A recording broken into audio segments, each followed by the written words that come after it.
Pedro y nació en un parto de nalgas. En el Hospital de San Pau.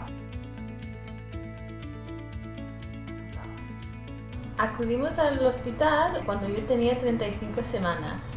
Porque los otros hospitales que consultamos nos daban como única opción hacer una cesárea en lugar de un parto vaginal. No es lo más agradable con 35 semanas estar buscando médico y hospital, pero desde el primer momento nos sentimos en súper buenas manos. Tuvimos una primera reunión con la matrona y nos explicó las condiciones en las que el Hospital de San Pau hace un parto de nalgas y la verdad es que nos parecieron muy razonables. Sí, nos sentimos súper seguros. Y realmente todo fue como la seda.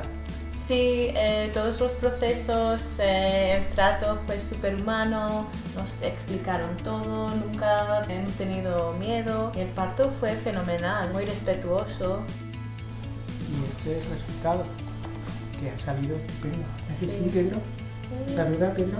Siempre vamos a estar súper agradecidos al Hospital de San Pau. Sí. Sí.